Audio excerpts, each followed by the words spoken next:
Hello, FCBC. This is Josh Fankhauser, the CE guy, and his kids. This is our first online Sunday school segment, and I'm going to kind of tell you how we record it so you understand if there's a little bit of inconsistencies. What we're doing is we just finished watching the March 21st service, and we are recording Sunday school with my kids. There's 5 of them here, so that makes a full class for some of our classes sometimes. And we're going to just we listened to the first part of the service that you guys would have heard last week. And now we are doing Sunday school during the regular Sunday school time right after my Sunday school announcement. And we're recording that and we'll do a week. So I guess what we're thinking for now is the Fankhauser family or whoever's doing this will probably always be a week ahead. That gives us a week to get the editing and get things up and running. So with that, we're going to hop into Sunday school. But if there's any inconsistencies or stuff because of that, that is why. And I apologize, but it's just kind of how I'm going to do it because I think it'll work best, especially with the work schedule that I may have as farming starts. As if you don't know, I'm a farmer, so soon we'll be seeding, and we normally take Sundays off. So if I always record it one week ahead of time, farming works for me, and I can always make sure it gets done. And it's also easiest for our tech guys as they have a whole week. So with that, I'm going to talk to the children. Kids, what did you think of what we're calling downstairs church as we're in our basement? It's kind of weird. I don't know what I think about it. Yeah. Do you prefer normal church? I'd rather prefer normal church. Yeah.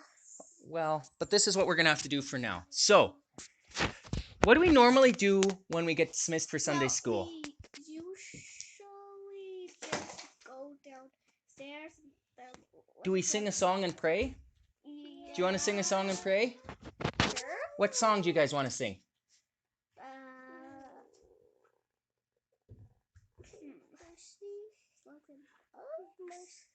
You want a Slugs and Bugs? Yeah.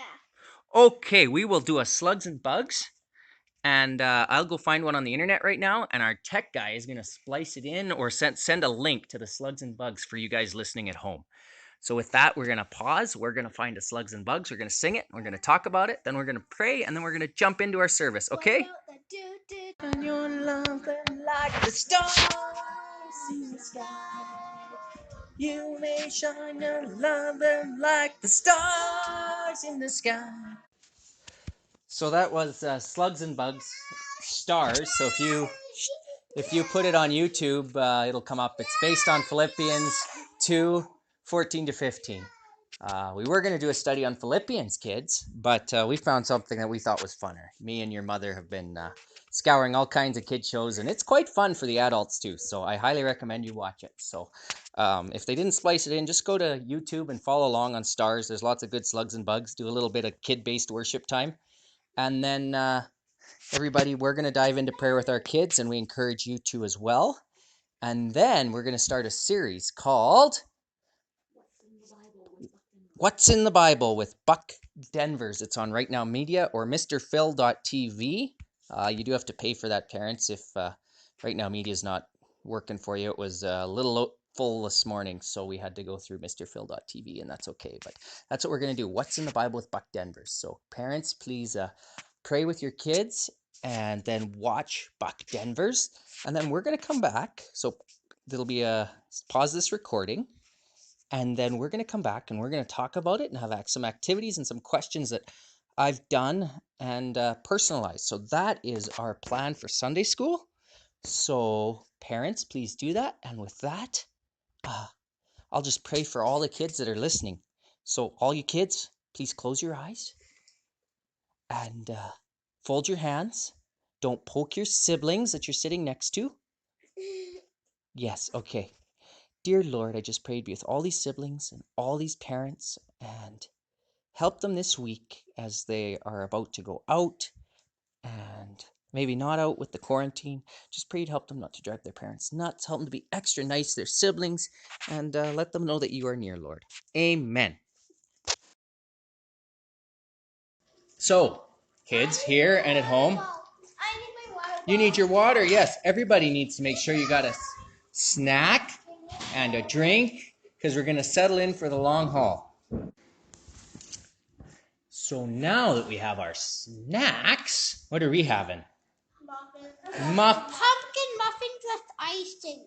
There you go. So, yeah, and all of you listening at home, I'm sure you've had your snacks or whatever your parents have decided.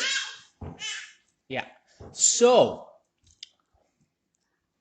who was your favorite character in that show? One at a time. Sam, who is your favorite character? Buck Denver.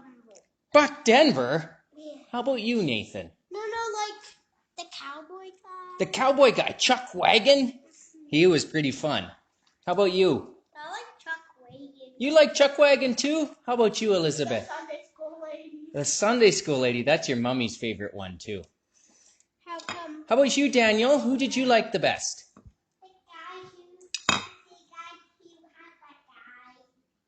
The guy in the jungle? The two guys in the jungle? Clive and Ian? The guy in the car with the toque. Oh, the guy in the car with the toque. Yeah, he's pretty funny. You actually have a toque like that.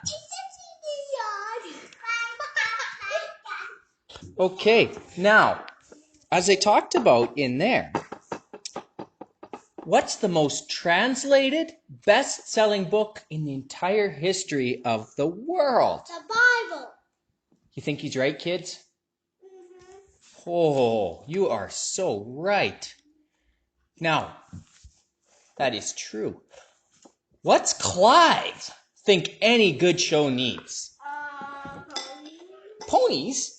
Yeah. I don't think he could be right. Dr. Schniffelhausen, is that a fun name? Dr. Schniffelhausen. Everybody say Schniffelhausen. Everybody at home too. Say Schniffelhausen. It's the scientist. And they asked him what the Bible was about, but instead of what the Bible was about, he did what the Bible was made of. And what is the Bible made of? Cow. It's wrapped in cow. And plain paper and oil. Black oil. Plain paper comes from what? Blood. Wood. So it's wood, oil, or cow. Do you know you can also make paper out of flax? What? Yeah. Or hemp. All things we've grown on the farm. So that's just a pitch for my day job there for those of you listening at home. But we don't make ours into paper. We don't make ours into paper, no. What's the Sunday school lady say about the Bible? This is a little harder.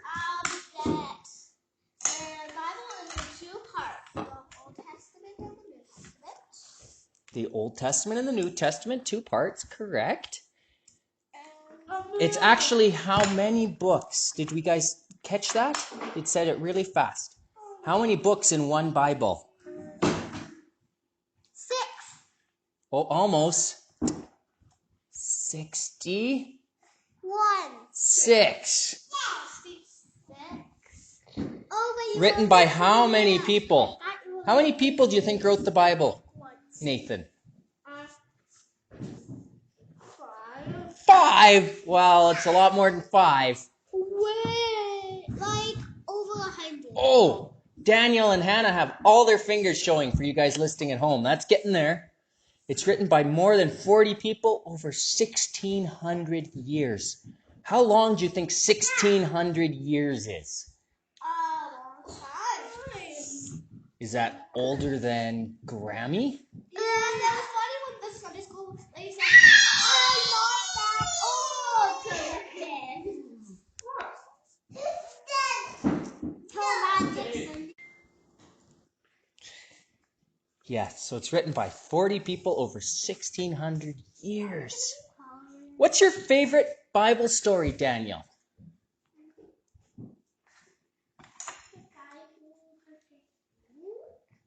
The guy who had dreams? No. What's your favorite? Yeah. What's your favorite Bible story? The guy who had the toque was pretty good, but what's your favorite Bible story in the Bible? How about you, Elizabeth?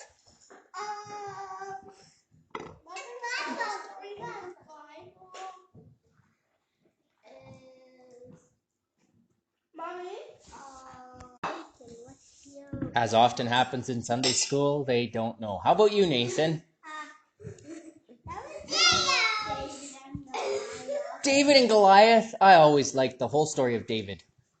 What about you, Sam? What's your favorite Bible story? The whole story of the Bible. Well, if you just had to pick one little part, what is it?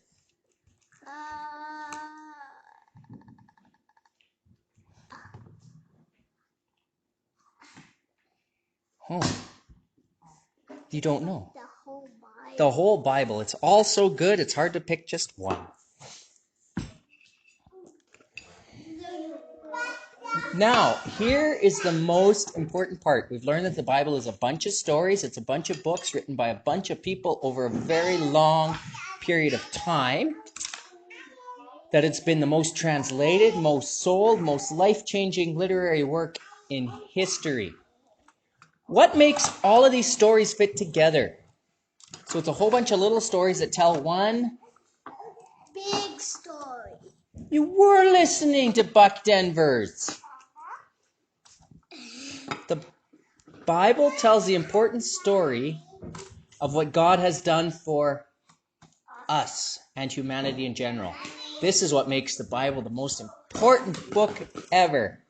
Now, here's a very important part. Chuck Wagon, he mentioned a guy called Conway Twitty. Who's Conway Twitty? His dad. Probably not. Who's Conway Twitty? He's a funny guy. You guys at home, you all need to ask your mom and dad and see if you know. But Conway Twitty, if you don't know who Conway Twitty is, I'm going to say you're uncultured, every single one of you. So parents, you need to fix that. Well, because the cowboy likes singing a lot, so he talks about Conway Twitty. Yep. Why is there a different number of books in the Old Testament? Who told us that? The Sunday school teacher. No. The No. The Bible. pirate. Remember the pirate? Oh, yeah. What's his name? It was funny. When Pirate Pete. and his parrot kept saying, "Bless you," when he said the big S. The big S word, the Septuagint. It was the Greek Old Testament, and it had 15 extra books. Interesting books, but not part of the Jewish Bible. So this was always put in a separate. For those of you listening at home, I'm sorry about the loud 1-year-old in the background. I'm sure you'll understand. Kids, we're still recording, so we need to just bear with us for a minute. Why is there a different number of books? So Luther and others, when they translated it into German and English, they put it in their own section called the Apocrypha. Some faiths include them. Apocrypha. Everybody say Apocrypha.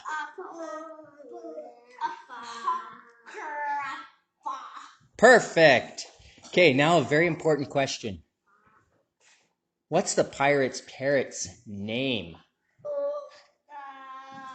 Apocrypha? Not Apocrypha. Reginald. Reginald? And there's bonus points. What's the pirate's brother's name? Ron? Roger. Oh, right. Okay, so now we have a coloring sheet that we found that all you at home will have seen in your inbox. If not, please email me at CE@faithcommunitybaptist.com. And it describes the 4 sections of the Old Testament and the 4 sections of the New Testament. So those with older kids that don't want to color, you can discuss it with them. And those with younger kids, you got a coloring page to help you remember that. So with that, we're going to color. And thank you for listening this week. I'm sorry for all the crazy background noise, but now those of you listening at home now understand what normal Sunday school class is like at FCBC. There's often is all this kind of noise and background stuff and craziness. And that's what makes it fun. So thank you for listening this week, and you should have these questions that I've given the kids, they're also should have been in your inbox, so you can give them to that and fill out and play along as well. So thank you for listening, and we will do something similar next week. Please send me your feedback, and we will try to improve as time goes on. Thank you very much, and have a great week. Say bye, kids. Bye.